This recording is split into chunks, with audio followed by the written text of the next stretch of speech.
Hey everybody, happy Labor Day. Today, September 2nd, 2024. We are across the pitch. Just the two of us tonight, Jose Nunez and myself.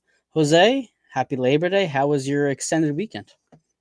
It was great, Mike. Thank you, thank you, thank you. I think the biggest highlight of it all was making the trip out to New York, seeing a lot of familiar faces in terms of fans that we often see Saturdays at Subaru Park, but now over at Harrison, New Jersey. So it was a blast, and quite frankly, Mike, I'm so glad I made the trip with good friends of ours, Jillian and Kyle Almany and Mhm. Todd Lewis, because that was the last. This is the last season where the press box at New York Red Bulls will be where it is. And if Really? you're not aware, the press box currently is by far the best press box I've ever sat in covering soccer over the past 2.5 years. It is genuinely, Mike. I could hear Jim Curtin curse at his own players the entire time.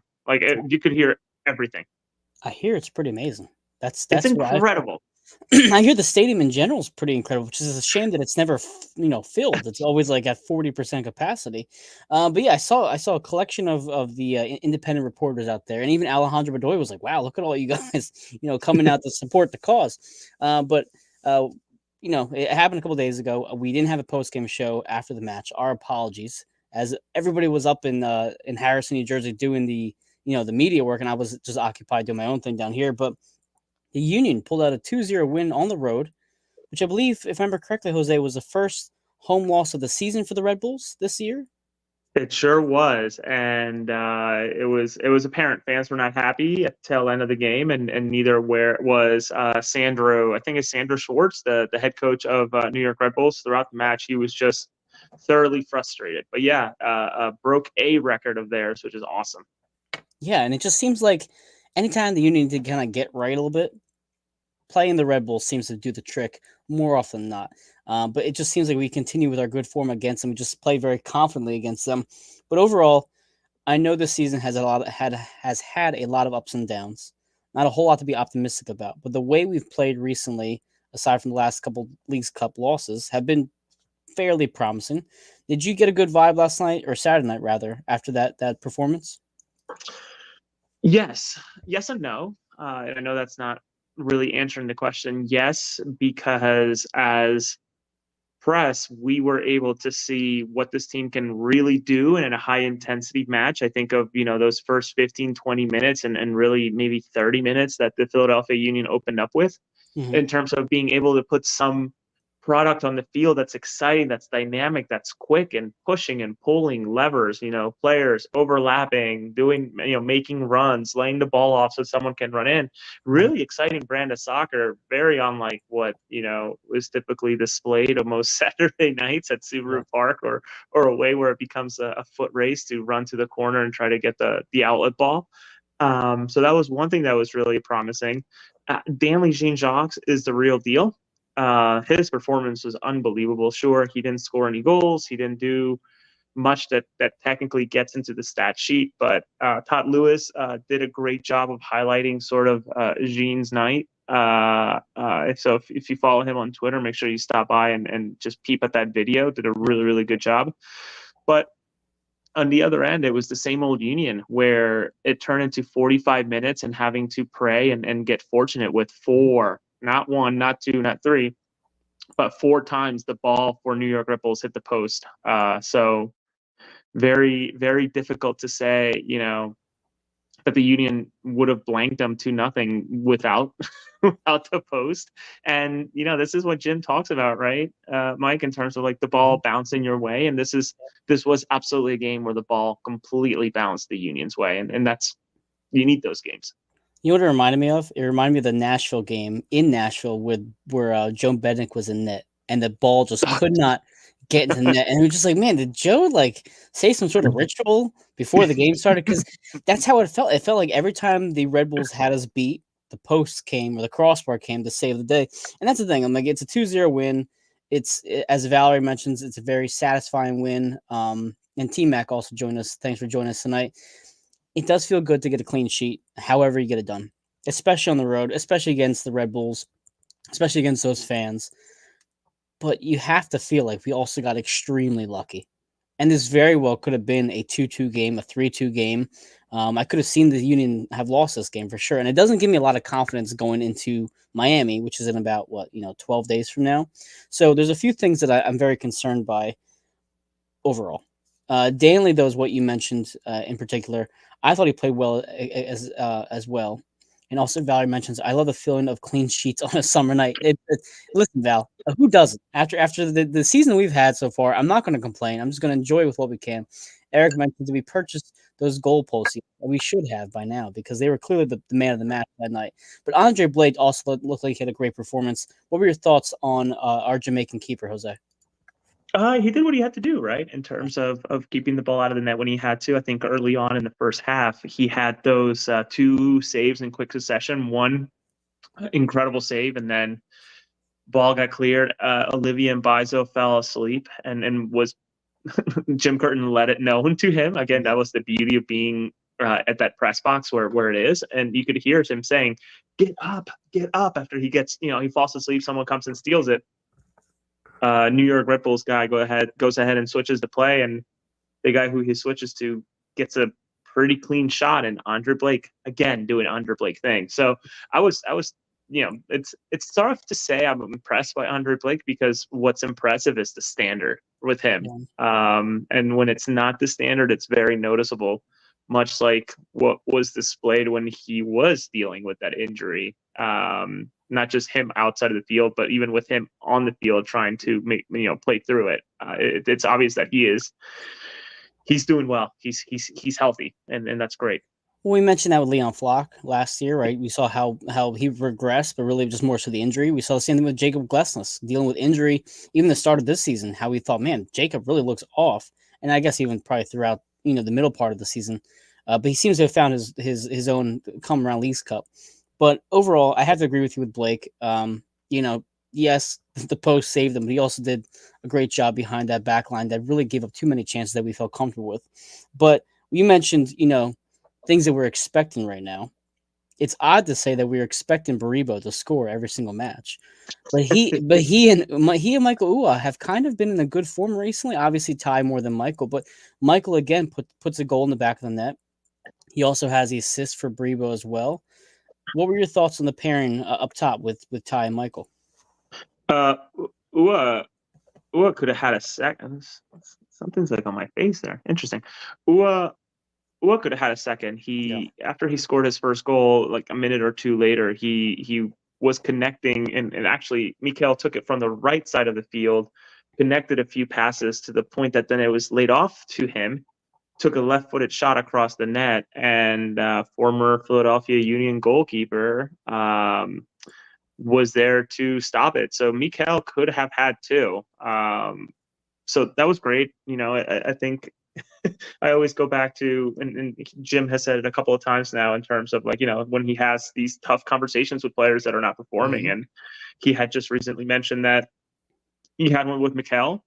Yep. And that's, I think, fair considering him being the highest paid player and the most expensive transfer in team history. So shit, can we have more of these conversations more often? Because it seems like that tends to fire him up and fire some of those players up, which is, something that you kind of wonder if that is really needed. And what else can we say about Ty, right? I opine on this quite a bit, but dang, imagine if Union press and fans alike would have seen a Ty Bariba in the form that he's in, Yeah. paired with a Julian Carranza when he was at his top level last year. Maybe not so much last year, but certainly, when he was on, and Ty is sort of doing what he has to do and doing it so well. His goal was unreal, where he did not need more than a foot Yeah. to get that in. And frankly, again, fast forward to around this, what is it, 70th minute, 80th minute, I can't remember. Mm-hmm. Could have had another one after Danley darted in, and after connecting with Sam Adeniran, and Baribo hits the post. And I think if I remember correctly, Jim in the post game press conference said, well, Ty got his feet caught underneath him, and maybe a result of playing 3 games in such quick succession, but probably should have scored that one. So regardless, it's been wonderful to see the ball out of the net, but also going into the opponent's net. So it's great. Eric says it's almost like the decision to put Donovan ahead of Ty made no sense. Eric, it's one of those mysteries that will go down in Union lore is how did Chris Donovan play so many minutes and Marcus Anderson over Ty Brebo? But Frank joins us tonight. Thanks for joining us today. It says, question, backup center back. Is Harrell the emergency center back? As of right now, Nathan Harrell is the third string center back. And essentially, he's really your backup left back, too, as we've seen already a few times this season. But unfortunately, Nathan Harrell's been dealing with some back spasms, and we saw Olivier playing on the right hand side. So once you go past Nathan, you have Makanya as that next man up. So really, he is he is the emergency backup center back as of right now. But also, I kind of mentioned goalkeepers and injuries. I did want to kind of update one brief thing regarding injuries because it's a former Okay. Union player, Matt Freese. Matt Yes. Freese went down with a right knee injury. What was it, 2 days ago? So it seems like he was in good spirits, but right now, as of yesterday, it says that was it's still being evaluated by the medical staff. I don't know, Jose, you've heard anything regarding Matt Freese since Saturday? No, a kind listener, reader of our content, my content, reached out Mm, when it happened while we were at the press box in New York watching the game and said, "Hey, Matt Freese looks really bad. If you mm, want to clip it, I think it would be interesting." And again, thank you so much to everybody who does that type of stuff. I can only see and read. Yeah, I can only see and read so much. Throughout the day that when folks reach out and share information like that, I'm more than happy to credit you, more happy to do whatever is needed. I just appreciate people sharing that type of stuff. yeah. But if you go on my Twitter and scroll down, you'll see that I clipped the injury where it happened. It doesn't look good because as soon as it happened, so the action happened, foot landed, was dragged. So like left foot was this way, right foot was this way, Mhm. right foot landed, dragged while the knee was facing this way. Oh, And I guess next squeamish. time, next time the right foot landed, immediately his body said nope, and like almost like an elastic band, his leg went back up. Exactly what you would see when someone tears an ACL, MCL, Mm, whichever one you want to tear on the night. So I hope yeah. that's not the case because obviously Matt Freese is having an incredible year this Yes, year, yes. and you don't want to ever see that, especially with New York doing as well as they are. So we'll see what happens. I'll try to keep an eye on it. But again, thank you, Mike. That was a perfect segue to thank folks who are Yeah. reaching out and sharing information like that. They don't know how helpful that is. No, we appreciate him. Listen, Matt might be on the enemy lines now, but he's definitely someone we try to keep a track of, and obviously played a big part of our backup keepers for a couple of years behind Andre. But back to Frank's question. I mean, for me, my concern is that Kai needs a break or Kai goes down. Now you have really just Nate on the left, Olivia on the right, and then what do you do with behind that? It has to be Makanya. I think I think Jim Curtin would rather have a I think Jim Curtin would rather have a formation change to bring Makanya anytime soon. And that's tricky because I don't know Makanya as a person. So I'm speaking solely as, the product, which Right. I've watched some Union 2 games and he does fine there, but as Jim also mentions during press conferences and I'm relating back to everything he shares with us because he knows more than we ever really see, is that when he makes mistakes, they are big mistakes that he has to learn from. And Mhm. when he does well and he does okay at practice, that's good. But I sense that he is just not anywhere near ready. But uh, it'll be interesting. I think that the Damian Lowe move is one that I don't want to claim is puzzling. I had heard some rumblings that there was interest on center backs, both Elliott and Damien. Damien was the one that maybe made the most sense at this stage of the season. Sure. Had no idea it was going to be Saudi Arabia. I just knew that there was interest on both of them. But the Saudi Arabia move, you got him for very little from, I think he was at Inter Miami at the time. Went ahead and probably took his salary and made a heck of a lot more money out in Saudi Arabia, which I is think fine. so. Yeah, 2 years out there in the sun, and gosh, I was actually thinking about this with Todd. I was driving out to New York Red Bulls, but the man now has to fly from Saudi Arabia to Jamaica to play his international Oh matches, or from gosh. Saudi Arabia to anywhere in CONCACAF to play Yeah. for Jamaican World Cup qualifiers. So, that's part of the equation, and what you give up to make the bag, and that's okay. Money's green, whether it's in the United States or in Saudi Arabia. So happy for him, but you also think about this roster and just again, just not prepared for something like this. Though, Jim has also been very open. They never expected to have that awful run that they were in, that terrible, terrible run earlier in the season where it just completely sunk them Well, to where they are now. I mean, you could argue that we also saw that coming because it was just an injury or two away from that happening. It's exactly what it basically was. And that comes back to preparation. I know a lot of us have talked about this already, ad nauseum at this point regarding the Union's lack of preparation this season. But Sean brings up a good point. No shot we ever see Makanya. The problem is he's been on that roster, on that bench, far too often to say there's no shot we'll ever see him. And if that's the case, if he's never going to see the field this year, then what's the point of having him on the bench to begin with? But Yeah, the trickiest part with Makanya, Mike, is that he holds that very, very special and coveted under 22 tag, sure. which means that he can be paid $800,000. He doesn't make that, but he could hypothetically be paid $800,000. But budget wise, he only counts as 200K because of his age. Yep. So that initiative is super, super important for teams to get right. Think about Miami and what they just did with the Gomez guy that they brought from, I forget where he was playing, but he's from Paraguay. Bought him for, I think, 8 million, 4 million. I can't remember. Mm-hmm. So somewhere in the millions, certainly more than the Union have ever paid for a player. And they're just selling him to the Premier League for, I think, just about triple the money. So it must have been like 3 or 4 million, and now they're getting nearly $15 million for the player. So if you get it right and the person can contribute, man, that could be, that screams Union, right? Getting someone on the low and selling on a high sounds like Yeah. a Philadelphia Union move if I ever heard it. So with Makanya being outside of Cavan, probably one of the highest paid MLS Next Pro players in that league Yeah. is sort of mind boggling. So yeah, it's disappointing in a way, and God, I would love to, much like Ty, finally be able to see the player play rather than just rely on reports from practice. I can't make it to practice as much as, other guys and folks, but like shit, I just want to see him play at the first team level Yeah. versus MLS Next Pro, which is equal to college or slightly under college, depending some of the teams that they face. We'll see. Listen, I know we have talked about the Red Bull match and like a bit of Yes, Miami. But sorry.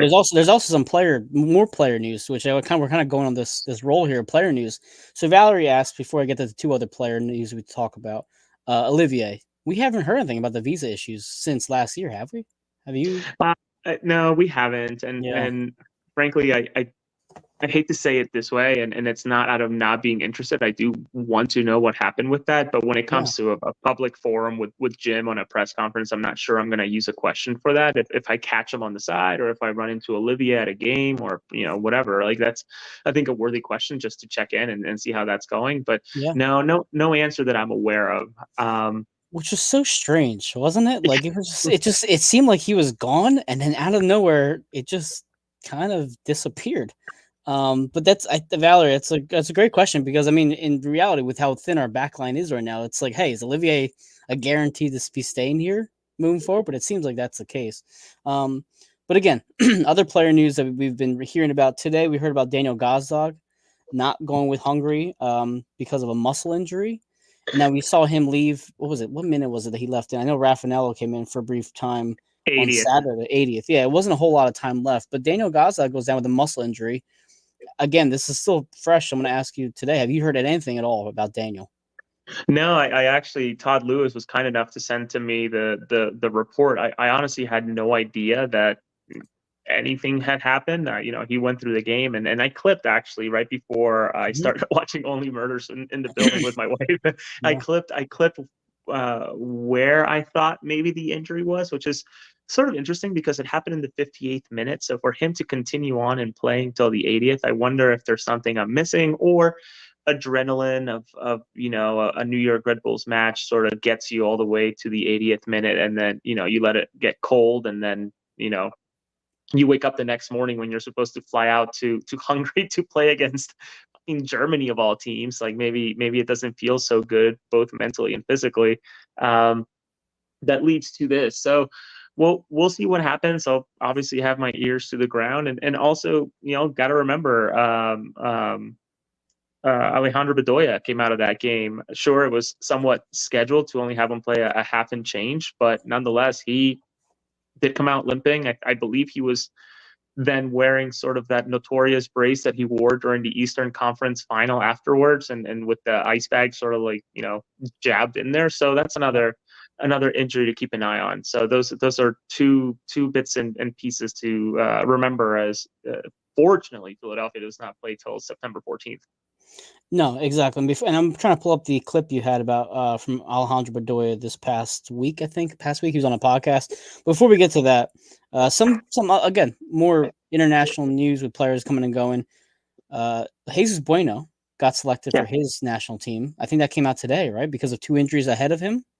Yeah, one injury. Yangel Herrera he plays for Girona out in Spain.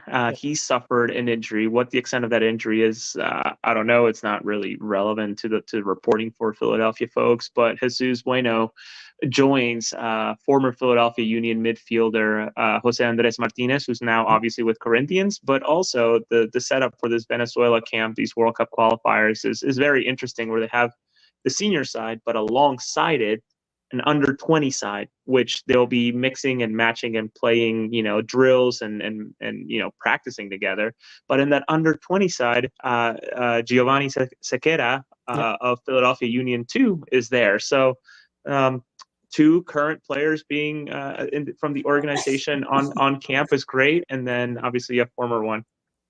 Listen, Sean brings up the point. Point a lot of people bring up with Ty Bree when he got sent to Israel for his national team. What? So he can see the national team, but he can't see the field for the Philadelphia Union. Listen, Sean, you're preaching to the choir here. We want to see more of. Go ahead. Let me give a little more context to that. Sure. I believe that there was one or two other injuries ahead of Yangel Herrera. So technically, Bueno might be, if you're looking at a 23-man roster, Bueno would have been option 27. So just giving more context to the conversation. That is a funny jab. I get that is funny, but it's all about context too. Yeah, no. Listen, I hope Bueno goes and does just get some, good minutes under him, good experience, because we love to see him come back and contribute on a higher level with us on a regular basis. Especially, again, you're talking about Bedoya. Now, we talked about Bedoya just in this past game. He got a little knock on Saturday, but also he had been on an interview with, I can't remember the name right now, on the Vamos podcast. And he says, with Herculez Gomez. Yes, thank you. He said, I'll say it straight. I'm not ready to retire just yet. My body still feels good mentally. I'm still there and I still enjoy it, even though this year has been a bit of a down year so far. So it doesn't sound like Bedoya wants to retire just yet. It sounds like he could go for another season at least. Again, we're talking about midfield depth, players coming in like Danley, Jose Martinez is out, Jesus Bueno maybe get some time with his country and it improves for us also. Where do you see Bedoya with only a month and a half to go for us? Do you think he comes back? Yeah, and I can't imagine he follows my content. I think he knows who I am in terms of obviously breaking the news of him returning last year or for this season. Mike, you remember that roller coaster? Do I ever? It's interesting. I don't think I know I'm not, and I'm not naive enough to think that wasn't calculated. That conversation with Herculez Gomez, when you think about the timing and sort of the season that they've had and whatnot. So just keep that in mind as you hear the commentary. But statistically speaking, digging into the numbers and again, gets a lot of shout outs, but he's very much a more statistical mind. But Todd Lewis sort of working through the data. Alejandro Bedoya is doing really well when it comes to the final third. Maybe not so much on the defensive end, which is obviously a big part of what the Union do, because they defend, and hopefully find an outlet to then crash and score a goal. But I followed up on the question after the match, and Alejandro made a little jab at our friend over at the Enquirer. I guess it sounded like there was maybe a story being prepped about Alejandro Bedoya's retirement, and maybe our friend at the Inquirer doing some digging to figure out, if the information was right. So Interesting. Bedoya called him out for it right there and then, which is kind of interesting. But it sounds like he's set on it. He wants to play one more year. The question is it in Philadelphia or is it elsewhere? And next time I get to chat with Alejandro or any sources who may be interested in sort of chatting, where are the conversations so far with Ernst in terms of that topic? Because if you recall, Mike, last year around this point, it was a misunderstanding between Ernst and Bedoya and Curtin. So obviously Alejandro's not letting it be a misunderstanding, taking the first step forward and Agreed. putting it down and laying it out. So it'll be interesting to see how it goes, and we'll see what happens. And I just want to address this. Yes, it was with Jonathan Tannenwald, but please know, I don't know what Jonathan's article was getting ready to say. He might have just been preparing something. Jonathan's not announcing anything. I'm not announcing anything. It was just sort of a little jab that Alejandro put out there. So if you're on Twitter or Instagram, I know Jillian Almany sort of posted the clip of I think just about the entire conversation with Bedoya, who I think was begrudgingly pushed to talk to the media. I requested him after the match, and shit, I think he was asking folks in the PR department, do any of those people speak French? Don't they want to speak to Danley? Why do they want to speak to me? So I think he just wanted to get on the bus and go home, because obviously today he's over at the U.S. Open watching with That's right. Dave Leno. Dave Leno. That's right. And I think So Semley was there, wasn't he, as well? yeah, Oliver was there too, Yeah. watching. I don't know how long or whatever, but it's nice to see the faces on social media, obviously, sort of connecting. And Dave, we got to catch up with him for a good bit after the match. He was kind enough. We had dinner together at the press I think eating area before the radio show. no, I think it's a good point with Bedoya, because you're right. This is around the same time last year they were kind of going through that, the drama that was starting between Bedoya and the front office, and It might have been a little bit later last year, but you get what I'm getting at. It's it was around the same time. But in that same interview, in the conversation he had, he was mentioning the spending that was going on. He highlighted, and I love, if you guys haven't watched or listened to it, I didn't get a chance to listen to it all, but Jose, I appreciate your tweets and the quotes you put out for it. One of the things he mentioned was, but back to your point about spending, I think look at past winners; they've always had a big DP or two that had made a difference. And he goes on to reference Cucho, Vela, Bawanga, Bale, etc. He also talked about Nagby. It's nice to hear Bedoya talk about that out in the open again, as we've heard from Blake earlier in the season. It's funny how these players, and Kai obviously as well has been outspoken. It's funny that these players are really kind of dropping these hints just little by little, like, hey, Sugarman or ownership or front office, can you please help us? Because I don't, if again, going back to my original question, I do think Bedoya comes back next year. Granted, I think he should take a step down in terms of the bench role, which we both talked about last season as well as this season.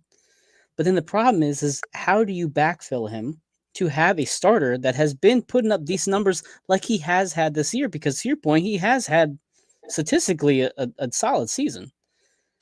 I don't rely on. Do you rely on Quinn for an entire season? I don't think you can after we've seen his ups and downs this year. Yeah, I think it'll be really fascinating because Danley is technically playing out of position right now. The way I understand it, Yes. he wants to be more of an 8, Mhm. meaning that Quinn or Jack need to either move on or take a step back. I think it's pretty obvious that Jack McGlynn's going to be one of the next ones this winter to take the leap to Europe or I think wherever so. he wants to go. So maybe that's where Danley slots in. And that sort of solves the problem. Except, do they get another number 6, meaning a center defensive midfielder? Or is this where, okay, Jesus, like, we really need you to step in and take that role? And is he the right person to take on that role? I'm not sure. I think he just needs more consistent playing time rather than being tossed 20 minutes here, 50 minutes here at the end of a game to try to, get caught up to the speed of the game. Never mind being asked to defend the way that the Union do during the last 15 minutes of a game. I thought he played well against Colorado. I don't know if you watched. I don't know. I think you were at a birthday party for the Colorado match, weren't you? Yeah, I was at a birthday party. I completely unplugged. I did watch most of the game and then started Okay. speeding up through some of it just to, I would have felt really guilty talking about the team and not having watched the game. So, No, well, Kyle Allman was on the show with me. I think one of these okay. weeks. I'm losing track at this point with who's on and who's not. But he and I both agreed. I thought Jesus Bueno played well. I didn't want to see him come out of the match, but as Pino mentioned, Jesus needs some minutes. There just needs to be more of a certainty behind Bedoya at that right back position, because really right now all you have is Quinn Sullivan back there. We've seen Bueno play that before. I think he played that against Nashville last year, I want to say. I don't remember at this point. But we need to see some experimentation on the right hand side. We even seen Jack McGlynn play on the right. And I don't know if Jim is going to do that again this season. He's going to have that experiment. But go ahead. Yeah, I think Jack has sort of ghosted his way over to that side once or twice. I just recall a couple of like highlight passes that he's made from that side, or maybe Yeah. it was more central as I think about it more. Yeah, it'll be an experiment if all of those bodies stay over. Yeah, one too many letters there. But it'll be an experiment if all of the bodies that are here now in Philadelphia stay. Never mind, Chris, awesome question. Not a question, but Flock is Yeah. out of contract come December 31st. What does he wants to do? I, through just listening and hearing to people, have heard that he has a hankering for wanting to go back to Germany. Who knows? Maybe the right number keeps him in Philadelphia if that's what he wants to do. But this off season with the amount of funny money, gam, tam, whatever you want to call it, both actually. The Philadelphia Union have plenty of it. They have offloaded roster pieces that they probably would have offloaded anyways in terms Yep. of Damian Lowe and Julian Carranza and now Jose Martinez. They brought in one direct replacement for somebody in terms of Danley. And what happens with Sam Adeniran, I don't know. Only being paid $93,000 to the entire year. His entire contract is $93,000 this season, so he's making less than even Hamir Berdesio, who is playing Union 2, my fellow Bolivian. So does he get a new contract? Does he jump abroad? Who knows? So many questions, so many storylines to follow, but I think the through line of it all is I think the Union are going to look very different next year. Whether that's a good thing or a bad thing, I don't know. As of right now, I feel like the optimism is not a good thing. I don't think many fans have optimism. And also, Eric mentions this is where I ignore the context and say, why does Jose want bodies to stay in Philadelphia? I don't know, Eric. You're asking you're asking too many questions. All right, so looking at the table real quick. They are currently in 10th place. They are, oh my god, I just lost my phone. Here we go. Okay, sorry. 10th place. They're 1 point back of Atlanta, who is in 9th at 31. And they're only 3 points back of Toronto for the 8th spot. They're 7 points back of Orlando. I feel like Orlando's too far ahead of them at this point. They're probably going to fall between the 8th and the 9th spot, which means a playing round, if I remember correctly, between the 8th and 9th spot, which I think was Red Bull last year and maybe Charlotte. Jose, I think I lost you. Oh, you're good. So really, if you're looking at the playoff picture, if the Union do sneak in, they're going to have to fall into one of those two bottom spots. But as we mentioned already before, the road ahead is not exactly promising. You have Miami on the 14th. You have NYCFC on the 18th. You have Philadelphia Union back at home against DC United on the 22nd. And you host Atlanta. Then you go to Orlando, go to Columbus, and then you host Cincinnati on decision day. Theoretically speaking, out of those 1, 2, 3, 4, 5, 7 games, I would be shocked if they went 500. 3-3-1, I guess. But go ahead. What are your thoughts on that as we kind of look at the home stretch? Yeah, Atlanta winning this weekend really, really dampened things. I would have thought that maybe Charlotte would have taken care of that, especially out in Charlotte. So that's the bummer. Hmm. But the good news is that they do play Atlanta, so that's a big old swing Yeah. coming up in terms of positioning. Orlando as well, right? I think there's a game remaining with Orlando. Is that what you said? Yes. Orlando, Columbus, and Cincinnati. Yeah, so the Atlanta and Orlando game are key, and hoping while that all is happening that Toronto drops points as well. So if the Union do beat Atlanta and Orlando, I think that there is maybe a way that they could swing themselves up to the seventh spot, honestly. And the But weird this, thing is, yeah, go ahead. Go ahead. I was going to say the Cincinnati game's tricky as hell. Obviously, Inter Miami's Inter Miami, and they're very, very good, though. I said the same thing. We said the same thing about Cincinnati in terms of that Leagues Cup game where Philadelphia came guns blazing. Obviously, Jose Martinez is not here anymore. NYCFC and DC United feel like absolute trap games. Not going to catch up to NYCFC, I don't believe. No. But then DC United being below the Union is such a trap game of playing down to the level of that team. Granted, it's only they're only separated by 1 point. It's not like one's in the basement and the other one's right at the playoff line. But tough. Also, will be the third game in 8 days against DC United. And again, the season has been very weird, but most of the time you'd say, "Oh no, 4 out of the next 6 games are on the road." In my mind, I'm thinking, "Oh, thank God, 4 out of the next 6 games on the road because this team just plays better on the road. They just seem to have they have better energy, they have better communication. They seem to have just a different fire to them. I don't think we win both of those games at home against DC United and against Atlanta. I think we dropped one of them, and I would not be surprised at all if it was against DC United.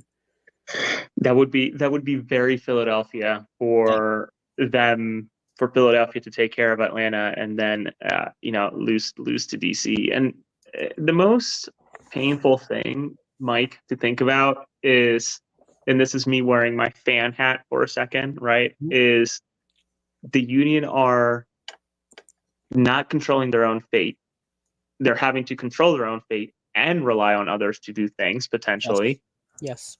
in an already expanded playoff system, which is unbelievable when 60 some percent of the league makes the playoffs that the Philadelphia Union have a chance to not make it. I think it was very bold I think it was Todd Lewis. I think he might be still listening. Maybe he came and went. But Todd Lewis did make a comment at one point on the record on his own podcast that if you are a coach of a team that doesn't make the playoffs in this expanded playoff system, you probably don't deserve to have a head coaching job in MLS. That's quite a statement. And Todd saying some bold words. Just this saying. was a while back, before you could even imagine Before the Philadelphia being collapse. in this position. Again, a little bit more context there, but Yeah. it's tough to argue with that, right? Where you think about, shoot, 60 some percent of the league makes the playoffs. What's the point? You might as well just make that a separate tournament altogether, much like Leagues Cup when you think about it. Yeah, I know. And then, so also Pino brings up a great point. Let's not forget the 4-3 Cincinnati game became down to that golazo. Also, you have to think about how many points this team has dropped this year. It's into Mm-hmm. what was it, close to 15, 20 some points we've dropped already this year, if not It, more. it's tough. I mean, think about the home the home form this year versus over the past 3 years, where Yeah, this year alone they've lost more games than they have probably the last 2.5 years combined. combined, maybe more So than it's that. It's insane. right, which is and Jim has mentioned it as much, and he as a good leader, the buck stops with him, in terms of saying, like, shit, I'm responsible, and it is what it is, that the buck stops with me. So he acknowledges it, he understands it, he knows it's frustrating. It's just, well, then sort it out. This is the last, God, 8, 7 games of the season. Yeah. I think that this team needs to realistically win 60% of their games, 66% of their games to even have a chance. And again, sort of hoping that other teams do things against the teams immediately above Philadelphia. So Hmm. it's not easy. And then you start getting into the conversation, right? Like, Mike, you're a big basketball guy, obviously, in the college arena, but like, anything can happen in a tournament style setup. We see that every year in March Madness. Totally see that. but this is also a world in terms of MLS where what's the point, right? Sure, you go and win this play-in game to then have to be tortured 2 out of 3 games against Miami. Like that Mhm. doesn't sound great. So what's the point at that point? So it'll be Jim Curtin and staff want that. Obviously, making it into the playoffs is a goal. Should have been a a checkbox more than a top goal to do um, for the season. But I do wonder what is the point of making the playoffs in a way. So it's a great segue into everything. First of all, I don't know if Sean Hughes changed his profile picture. On my screen, it looks like a different picture, but I guess it's the same guy. So Sean, apologies. I don't know if you can see it, Jose, in the production studio, but it has the same different. Christmas picture type of Yeah, it has thing. like a different picture. Anyway, the first thing I want to Family looks mention, great, Sean. yeah, right. The first thing I want to mention is the New England match because we're talking about what Janice. I'm gonna bring up Janice's point in a minute here. Where is it right here? The future is not bright. And I think about the things that have happened in the past where we've kind of got lucky, and that kind of ties into this comment right here. If they don't make it at all, we will hear it's international call-ups and injuries that derailed the whole season. I'd argue that some of our wins, like the win against the Revolution, where they played against their like C squad, was luck because that was a really big game that we needed to kind of get back on the winning track. You could say Saturday was half luck because the post saved us 4 times, and it could have easily been 4-2 against the Red Bull. And then I'm going to, again, bring all these comments together a bit here. To Eric's point and to what you said, Jose, as a fan, there's no point in tanking, but I can't say I'm excited for any playoff scenario. But if we don't make the playoffs, at least ownership looks bad, but then we're just looking for an offseason signings. Or sigh, this sucks. So, again, wrapping this all together, we have needed luck to kind of get by this year with a lot of things. It does not give me a good feeling for the playoffs whatsoever. And I don't want the ownership to think we accomplished something this year by making the playoffs. That should not be an accomplishment when 9 teams make the playoffs. That should be an expectation. And it's frankly not right now for the Philadelphia Union. And it's just false hope. And that's what kills us as fans every single year. You're like, oh, we made the playoffs. Maybe we can figure it out. It's like, no, really. And realistically speaking, this team needs the ball to bounce their way every single time to get a win because I just don't have any faith that they're going to go out there and get it on their own. Baribo has changed that a bit, but this man can only play like this for so long. He will eventually hit a cold streak. That's like how every striker is. They will eventually hit a cold streak. And what if it happens come playoff time? What if it happens in the next 7 games that we have ahead of us? It's a lot to digest. Yeah, I keep on saying it's tough, but it is tough. The team dug itself into a hole, and I forget who mentioned the comment. It might have been Sean, but the international call-ups, the injuries, that there is some truth to that. But then again, you have to remember, shoot, go back to very early in the season, right? Like, remember when Philadelphia went to Portland, missing 7 or 8 international guys who were away, but they figured it out. Yeah, there we go. Valerie mentions it right there. Yeah. Yeah. So was that? Well, I don't know. It's tough. But and then you also get into the conversation of, and it irked me a little bit, in reading social media a little bit, which I probably should do a little bit less of, frankly. But folks saying, well, disappointed that the Philadelphia Union have players going into this was before they understood that Philadelphia doesn't play throughout the window. Some Yeah. other teams do, but disappointed that Philadelphia was missing players going to international break. But then you realize by saying that you don't want that, you're also asking for lesser quality players, because what it's gonna take for this team to be good is players who are good enough to play for their nation, no matter what nation, Right. to be able to be good enough to make it to their international team. So it's a chicken or the egg in that sense. But I do have some hope, having talked to more folks behind the scenes about what maybe the plans are for the off season, the ideas, the thoughts. I think there is a lot of there are a lot of ideas, and it's genuinely exciting what I have heard. Mhm. But it's also sort of buckle up. It might be a little unconventional in a way too, and that's okay. But if Danley is any indication of what this new set up in terms of, post losing streak. I'm not going to say post town hall, because obviously everything was moving already, and the Yeah. Danley deal was, I think, pretty well along into the town hall at that point. Mhm. Actually, it was done by then, right? I can't remember the timing, but nonetheless, if Danley's any indication of what this organization can do, what $1.6 million, imagine if maybe there's a $3 million move or a $4 million move, or shoot, man, now they have the ownership on record saying that, what was Rich Lebowitz, I'm gonna dispel this myth that, like, if Ernst and Jim walk into, the office and say, we want this guy and here's why, that they'll find a way to make it happen. Shit, all right, you guys are on the record, but, like, imagine what this team could do with $7-8 million to, honestly, the way that they spend, overhaul basically a roster, finding, 4 or 5 Danleys at $1.6 million. Like, Well, how much it UA cost? Was it 1 point something like that? no, 2 point something. Okay, so 2 point something. You got Danley's 1.6. Brebo he's making like 700,000 this year, right? Yeah, Bariba was 1 point something. Yeah, so you see what happens when those players come together, right? You have three players right there between 1.5 and 2.1 million. And look what happened on Saturday. All three of them contributed and made an impact. Again, some of the comments that are coming in here. Most teams have professional depth to cover these situations, not just homegrown with no experience. Again, Frank mentions the opportunity for one final shot with the core group has flamed out, which I completely agree with. So the front office should act accordingly with new additions for 25. And Eric says, "Oh, come on, that's either one, a bold-faced lie, or two, Ernst and Tanner have zero vision. Either way, it sucks." And agreed, Eric. I think either way you slice it, and I think Janice mentioned earlier, there are endless problems right now with no end in sight. And 2025 seems so far away, but yet this is all we can talk about right now, because I don't think the future. Go ahead. You want to comment on this? Yeah, no, listen, and Eric, Yeah. I'm not gonna comment either, or drop an opinion on whether it was a lie or it wasn't. Mike, you can. I'm trying to stay as just, press. Like, this is the town hall happened, and boom.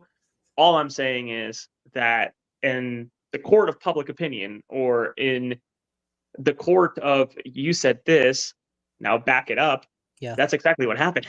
you know Getting members of ownership, including the principal owner, to sit next to a person who made that comment, not and Jay Sugarman not say something to say, whoa, hold on a second, like, Yeah. that's actually, isn't it, Rich? That's enough for folks like Ernst and Jim to be able to say, like, listen, maybe post-mortem, once their time's done, like, yeah, it was bullshit. Like, they sold you guys a bridge that moment, and that's, I think folks can make their own opinion whether it is to believe it or not believe it. That's up to you. We need like a Philadelphia 30 for 30. Like the ESPN documentaries. What happened in those 2 year window with Philadelphia Union? But either way, a lot to discuss moving forward. We do have the Miami match next week, or I guess in Yes. a week and a half. Next Tuesday, as long as knock on wood everything goes according to plan, we're going to have another show next Tuesday night at 9 p.m. with our good friend Alex Windley, who covers Miami down there. She's been on our show before. I think Eric and Val, you've probably seen her before. Other commenters may have as well. She's a great reporter down there in Miami. Has been covering the team now, I think, since its inception, about four Yes. 4 years ago, right? She's So been from the ground floor. So when things ground were floor.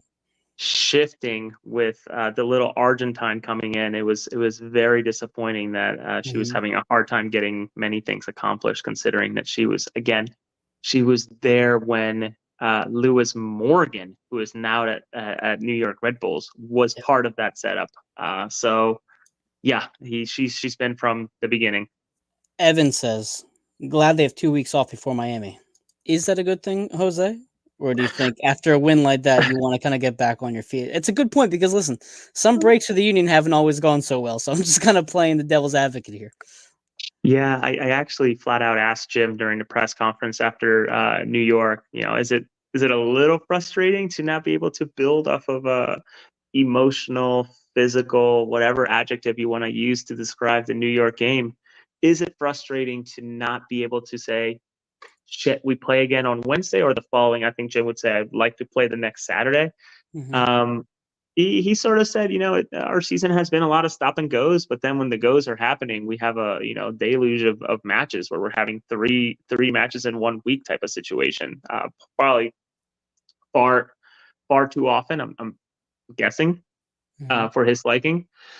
But he also understands that it's probably helpful to rest bodies, but then with that rest, it's not solely one side, with it all but indicating that the little Argentine will be up and running for the Miami game on the 14th. So a double-edged sword.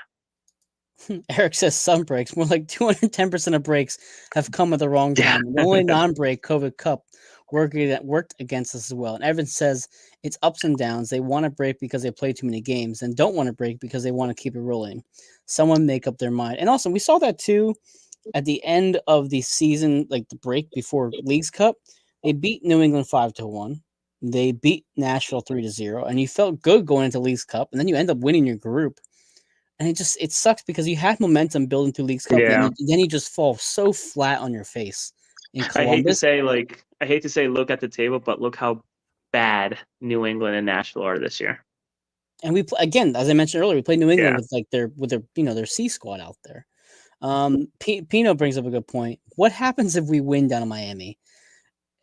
At this point, you just have to buckle up for the rest of the season, because now all the fans are going to get back invested again. I don't see it happening, but again, I didn't see us beating Cincinnati in Right. Cincinnati. So what do I know? All I could say is probably buckle up leading into that weekend. Buckle up, because I'm gonna go ahead and guess that whether it's a planted question or it comes out through media PR, and I'm not announcing anything by any stretch of the imagination, but Mhm. think about the marketing machine that could be, yes, Kevin Sullivan will play against Lionel Oh Messi my in god, Miami. don't even. No, I'm serious, and this I comes out know. of this Yeah, comes out of listening to our friend over at the Inquirer, who's like, if Kevin Sullivan's going to play against Lionel Messi, I know my bosses are going to send me down there to go cover the game. So again, as you think about end of season, I think it was just announced today, MLS Season Pass has taken or is giving an extra discount for the rest of the season. So not just the last 7 games, but throughout the postseason, you can get the entire package or what's left of the package for I think $9.99. And if you're smart, and I don't condone this, but if you have a VPN and you wanted to do a little traveling down to Argentina, you could get MLS Season Pass for 99 cents for the rest of the season. didn't hear from us though. So no, I mean honestly, listen, if somehow it gets out that it becomes a reality that shit, Kevin Sullivan's going to feature against Lionel Messi, how many viewers is that going to get?